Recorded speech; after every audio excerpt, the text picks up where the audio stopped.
আস্ত রসুনের ভর্তা। হ্যালো ফ্রেন্ডস, আসসালামু আলাইকুম। This is me Sheikh Sathi. Welcome back to our channel Sheikh Sathi blogs. আশা করছি সবাই খুব ভালো আছেন। আমিও আলহামদুলিল্লাহ অনেক অনেক অনেক বেশি ভালো আছি। ফাটাফাটি একটা ভর্তার রেসিপি শেয়ার করব সবার সঙ্গে। আর এই ভর্তা বানানোর জন্য যা যা কিছু দরকার সেসব কিনতে আপনাকে বাজারে গিয়ে সময় নষ্ট করতে হবে না, রান্নাঘরে গেলে অনায়াসে পেয়ে যাবে। আজকে রসুনের ভর্তা হবে। আমি এখানে 6টা রসুন নিয়ে নিয়েছি, দেখতেই পাচ্ছেন। অল্প একটু ধনিয়া পাতা নিয়েছি।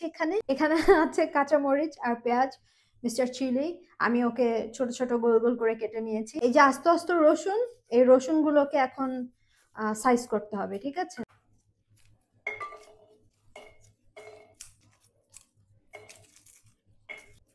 এই ছোটগুলো নেব না, শুধু বড় বড় গুলো। ভেতরে ছোটটা অন্য তরকারিতে ব্যবহার করব। সবগুলো সুন্দর করে ছুলে নিলাম। 4টা রসুন দিয়েছি আর এতগুলো হয়েছে, এইটুকুতেই আমার হয়ে যাবে আজকে। চুলার আঁচটা কমাবো, একদম কম, না হলে পুড়ে যাবে। ঢাকনা দিয়ে ঢেকে দিলাম।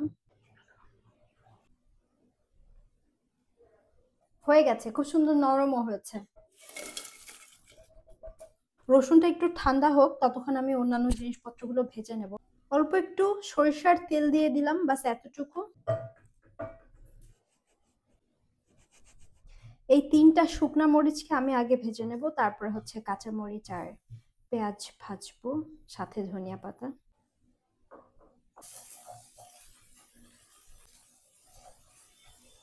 এই কাঁচা মরিচ আর পেঁয়াজকে খুব হালকা করে ভাজবো, শুধু কাঁচা গন্ধটা যাওয়ার জন্য।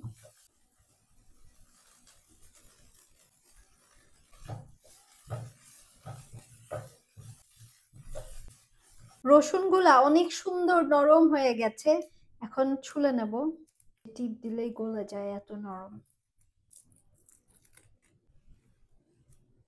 এভাবে করে সব রসুনগুলো এখন ছুলে নেব।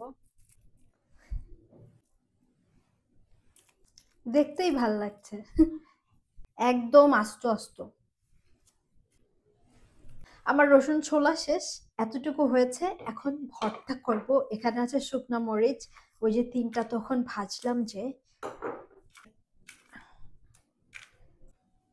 3টা শুকনা মরিচ, লবণ দিয়ে দিলাম। ভর্তা দেখলেই মুখে পানি চলে আসে। আর তখন ওই যে কাঁচা মরিচ, পেঁয়াজ, তারপরে ধনিয়া পাতা যেগুলো ভাজলাম সেগুলো দিয়ে দিলাম।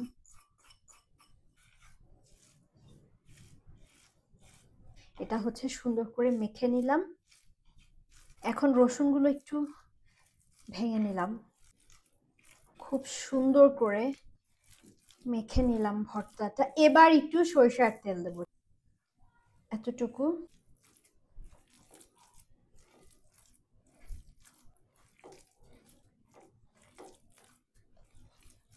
ভর্তা হয়ে গেছে, আস্ত রসুনের ভর্তা। আশা করছি সবার ভালো লেগেছে।